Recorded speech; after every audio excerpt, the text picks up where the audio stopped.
5 सितारों वाले विद्वान थे, तो ध्रुव ने कुछ सोचते हुए सवाल किया, तो क्या उनकी अंदरूनी शक्तियां चेतना लेवल के चरम तक पहुंच गई हैं?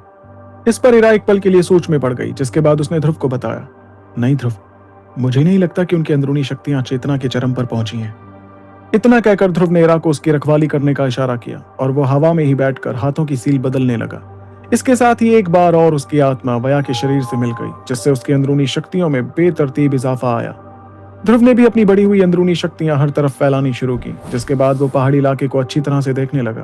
फिलहाल ध्रुव का अपनी अंदरूनी शक्तियों पर काबू बहुत ज्यादा हो गया था। इस वजह से उसकी अंदरूनी शक्तियां पूरी पहाड़ी इलाके में छोटे छोटे सांपों की तरह फैल गईं। और क्योंकि उसकी आत्मा वया से मिल गई थी, इसलिए उसकी अंदरूनी शक्तियां जमीन के नीचे जाकर भी चीजों का पता लगा सकती थी। इस वक्त ध्रुव की अंदरूनी शक्तियां हजारों किलोमीटर के इलाके को घेर कर रखे हुए थी। इसका मतलब साफ था कि जब तक परीक्षा उस इलाके से बहुत दूर नहीं जा चुका होता, तब तक ध्रुव आसानी से उसका पता लगा ही लेता।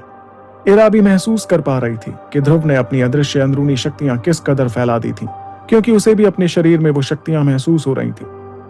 वो कुछ कदम आगे आई और आसपास मंडराते खतरे से ध्रुव को बचाने लगी।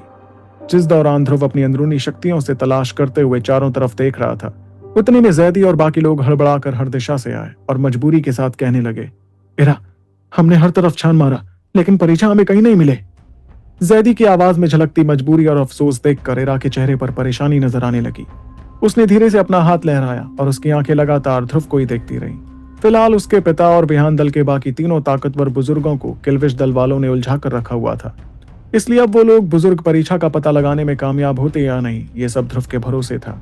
इस दौरान इरा की आंखें देखकर जैदी और बाकी लोग भी कुछ समझने लगे और किसी ने भी ध्रुव को परेशान नहीं किया। इसी तरह वहां की शांति अगले 10 मिनट के लिए बरकरार रही, जिसके बाद जैदी और बाकी लोग वापस पहाड़ी इलाके जाकर दोबारा कोशिश करने वाले थे। लेकिन तभी अचानक ध्रुव की बंद आंखें खुली और उसने हवा में ही अपना